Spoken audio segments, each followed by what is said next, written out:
Hi, ನಮಸ್ಕಾರ ಎಲ್ಲರಿಗೂ. ನಿನ್ನೆಯ ಅಮಾವಾಸ್ಯೆ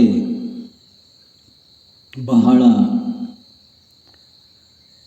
ಪ್ರಯೋಜನಕಾರಿಯಾಗಿರ್ತಕ್ಕಂಥ ಉತ್ತಮ ಅನುಭವಗಳನ್ನು ಕೊಟ್ಟಂಥ ಒಂದು ಸುಕೃತ ಪುಣ್ಯ ದಿನ ಅಂತ ಹೇಳ್ಬೋದು.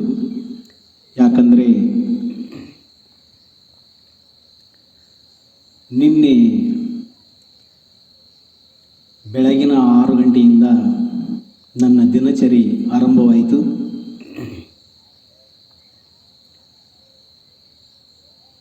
ಗಂಟೆಯಿಂದ ಸಂಗೀತಾಭ್ಯಾಸ, ಅಭಿಮಾನಿಗಳ ಹಾರೈಕೆಯ ಅವರ ಇಷ್ಟವಾದ ಹಾಡುಗಳನ್ನು ಹಾಡ್ತಕ್ಕಂಥ ಸುದೈವ ನನ್ನದಾಗಿತ್ತು. ಹಾಗೆ 6ರಿಂದ 9 ಗಂಟೆವರೆಗೆ ನನ್ನ ಸಂಗೀತ ಗಾನ ಲಹರಿಯನ್ನು ಮುಗಿಸಿಕೊಂಡು ಮನೆಗೆ ಹೋಗಿ ಮತ್ತೆ ಸ್ನಾನ ಪೂಜಾದಿಗಳನ್ನು ಮಾಡಿ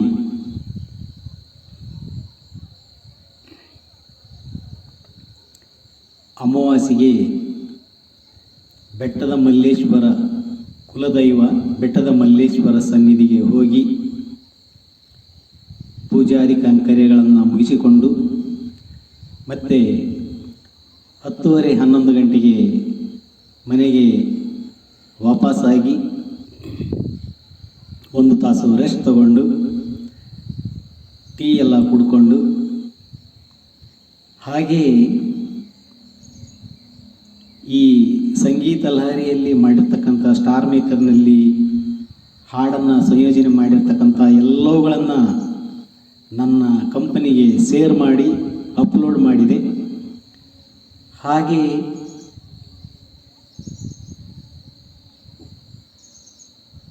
ಒನ್ ಅವರ್ ರೆಸ್ಟ್ ತಗೊಂಡು 2 ಧಾರಾವಾಹಿಗಳನ್ನು ನೋಡಿದೆ. ಆ 2 ಧಾರಾವಾಹಿಗಳು ಬಹಳ ಜೀವನಕ್ಕೆ ಹತ್ತಿರವಾಗಿರ್ತಕ್ಕಂಥದ್ದು ಹಾಗೂ ಅದ್ಭುತವಾಗಿರ್ತಕ್ಕಂಥ ಪ್ರೆಸೆಂಟೇಷನನ್ನು ಕಲಾವಿದರು ಮಾಡಿದ್ದಾರೆ. ಆ 2 ಧಾರಾವಾಹಿಗಳನ್ನು ನಾನು ಯಾವಾಗಲೂ ಮಿಸ್ ಮಾಡೋದಿಲ್ಲ. ನಾನು ನನ್ನ ಮಡದಿ ಮತ್ತು ನನ್ನ ಶ್ರೀಮತಿಯೊಂದಿಗೆ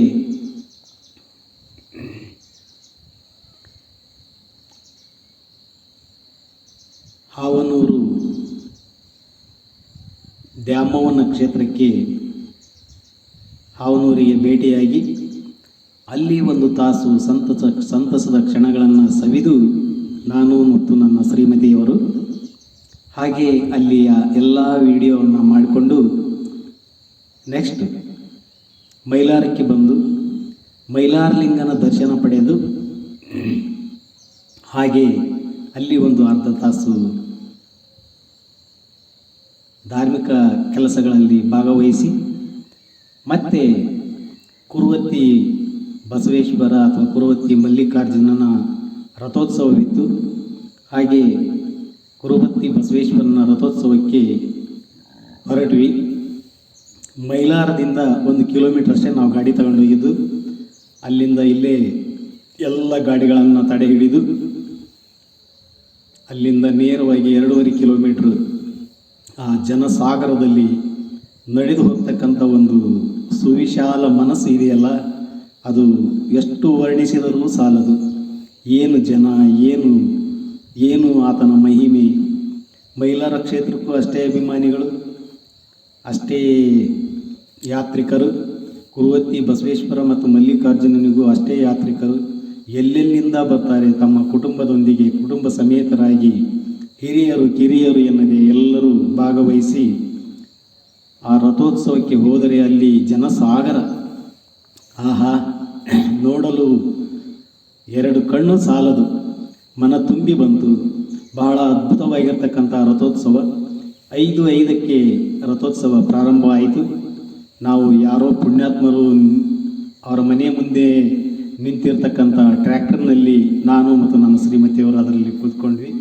ಹಾಗೆ ಜನಸಾಗರ, ಯಾಕೆ ಅವ್ರ ಮಧ್ಯೆ ಸಿಕ್ಕೊಂಡು ಒದ್ದಾಡಬೇಕು ಅಂತ ಹೇಳಿ ನಮಗೆ ಪರಿಚಯದವರ ಒಂದು ಟ್ರ್ಯಾಕ್ಟರ್ನಲ್ಲಿ ಟ್ರ್ಯಾಲಿಯಲ್ಲಿ ಕೂತ್ಕೊಂಡು ಆ ರಥೋತ್ಸವವನ್ನು ಕಣ್ತುಂಬಿಕೊಂಡ್ವಿ. ರಥೋತ್ಸವ ಪ್ರಾರಂಭವಾಯಿತು 5:05ಕ್ಕೆ. ಬಹಳ ಉತ್ತಮವಾಗಿರ್ತಕ್ಕಂಥ ಸಮಯ. ಬಿಕಾಸ್ ಯಾಕಂದರೆ ಎಲ್ಲೆಲ್ಲಿಂದನೋ ಜನ ಬಂದಿರ್ತಾರೆ. ಮಕ್ಕಳು ಮರಿಗಳನ್ನು, ಹಿರಿಯರನ್ನು ಕಟ್ಕೊಂಡು ಬಂದಿರ್ತಾರೆ. ಅವರಿಗೆ ಹಿಂದಿರುಗಿ ಹೋಗಲಿಕ್ಕೆ ಒಂದು ಸುಸಮಯದಲ್ಲಿ ರಥೋತ್ಸವ ಪ್ರಾರಂಭ ಮಾಡಿಬಿಟ್ರೆ ಅವರಿಗೆ ಹಿಂತಿರುಗಿ ಹೋಗಲಿಕ್ಕೆ ತುಂಬ ಅನುಕೂಲ ಆಗುತ್ತೆ. ನೋಡಬೇಕು ಅನ್ನೋ ಕಾತುರದಲ್ಲಿ ಬಂದುಬಿಟ್ಟಿರ್ತಾರೆ. ಬೇಗ ರಥೋತ್ಸವ 5 ಗಂಟೆಗೆ 5:05ಕ್ಕೆ 5:15 ಒಳಗೆ ಎಳೆದುಬಿಟ್ರೆ 5:05ವರೆಗೆ ಸಾಗಿಬಿಟ್ರೆ ರಥೋತ್ಸವ ಹೋಗಲಿಕ್ಕೆ ಜನರಿಗೆ ತುಂಬ ಅನುಕೂಲ ಆಗುತ್ತೆ. ಎಲ್ಲರಿಗೂ ಕೇಳ್ಕೊಳ್ಳೋದಷ್ಟೇ, ಎಲ್ಲ ಊರಿನ ರಥೋತ್ಸವದ ದಿನಚರಿಗಳನ್ನು ದಯವಿಟ್ಟು 5:15 ಒಳಗೆ ಮಾಡ್ಕೊಳ್ಳಿ. ಬಿಕಾಸ್ ಎಲ್ಲೆಲ್ಲಿಂದಲೂ ಜನ ಬಂದಿರ್ತಾರೆ. ಆ ಬಂದಿರತಕ್ಕಂಥ ಜನರಿಗೆ ತೊಂದರೆ ಕೊಡೋದು ಬೇಡ. ಬಿಕಾಸ್ ಕತ್ಲಾಗಿಬಿಡುತ್ತೆ, ಗಲಾಟೆ ಇರುತ್ತೆ, ಅವ್ರ ಊರನ್ನು ಸೇರಿಕೆ ತೊಂದರೆ ಆಗುತ್ತೆ, ಅಪಘಾತ ವಲಯಗಳು ಇರ್ತವೆ. ಅವುಗಳನ್ನು ದಾಟಿ ಅವರು ತಮ್ಮ ಊರನ್ನು ಸೇರ್ಕೋಬೇಕಾದ್ರೆ ಸ್ವಲ್ಪ ಬೆಳಕು ಇದ್ದರೆ ಉತ್ತಮ. ಹಾಗೆ ಉತ್ತಮವಾಗಿರ್ತಕ್ಕಂಥ ನೀರಲ್ಲಿ ಸಾಗಿದಂತೆ ರಥೋತ್ಸವ ತುಂಬ ವಿಜೃಂಭಣೆಯಿಂದ ಸಾಗಿತು. ಜನಸಾಗರವೋ ಸಾಗರ.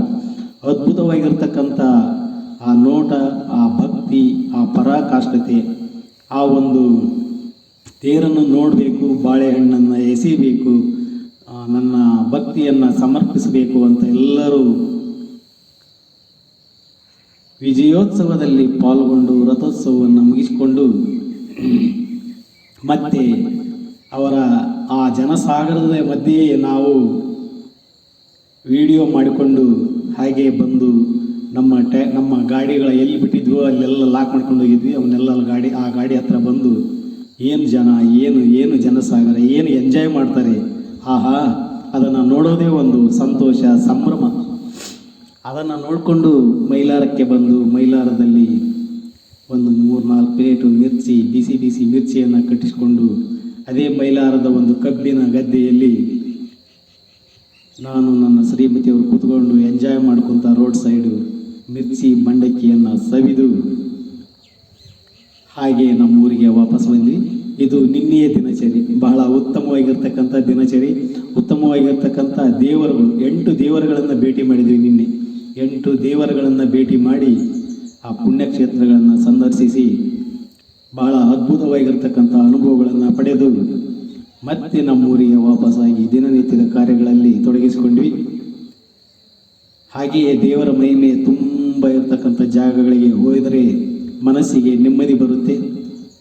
ಆರೋಗ್ಯದ ಸುಸ್ಥಿತಿಯನ್ನು ಕಾಪಾಡಿಕೊಂಡು ಮಾನಸಿಕ ಸ್ಥಿತಿಯನ್ನು ಉತ್ತಮವಾಗಿಸಿಕೊಳ್ಳುವಲ್ಲಿ, ಭಕ್ತಿ ಪರಾಕಾಷ್ಠತೆಯನ್ನು ಮೆರೆಯುವಲ್ಲಿ ಬಹಳ ಉತ್ತಮವಾಗಿರ್ತಕ್ಕಂಥ ವೇದಿಕೆಗಳು ಅಂದರೆ ಅವು ರಥೋತ್ಸವಗಳು, ದೇವರ ದರ್ಶನಗಳು. ಹಾಗೆ ಪುಣ್ಯ ಭೂಮಿಗಳಿಗೆ ಸಂದರ್ಶನ ಮಾಡಿದರೆ ನಮ್ಮ ಜೀವನ ಸಾರ್ಥಕಗೊಳ್ಳುವುದರಲ್ಲಿ ಸಂಶಯವಿಲ್ಲ. ಸತ್ಯ. Thank you. ಆದಷ್ಟು ಬೇಗ ನೀವು ಕೂಡ ನಿಮ್ಮ ಫ್ಯಾಮಿಲಿಯೊಂದಿಗೆ, ನೀವೇ ಒಬ್ಬಂಟಿಗರಾಗಿ ಹೋಗಬೇಡಿ, ಏನು ಸ್ವಾದ ಇರೋದಿಲ್ಲ. ನಿಮ್ಮ ಕುಟುಂಬದೊಂದಿಗೆ ನೀವು ಪ್ರಯಾಣ ಮಾಡಿ, ರಥೋತ್ಸವಗಳನ್ನು ನೋಡಿ, ದೇವರ ದರ್ಶನ ಮಾಡಿ, ಪುಣ್ಯಕ್ಷೇತ್ರಗಳಿಗೆ ಹೋಗಿ ಅಂತ ಕೇಳಿಕೊಳ್ಳುತ್ತಾ ವಿನಂತಿಸಿಕೊಳ್ಳುತ್ತಾ ದೇವರ ದರ್ಶನ ಪಡೆದು ಪುಣ್ಯವಂತರಾಗಿ ಬಾಳಿ ಅಂತ ಹೇಳ್ತಾ ನನ್ನ ಈ 4 ಮಾತುಗಳನ್ನು ಮುಗಿಸುತ್ತಾ ಜೈ ಜೈ ಜೈ ಜೈ ಕುಲದೇವತಾ ಶ್ರೀ ಬೆಟ್ಟದ ಮಲ್ಲಿಕಾರ್ಜುನ, ಶ್ರೀಶೈಲ ಮಲ್ಲಿಕಾರ್ಜುನ. ಓಂ ನಮಃ ಶಿವಾಯ. Thank you so much.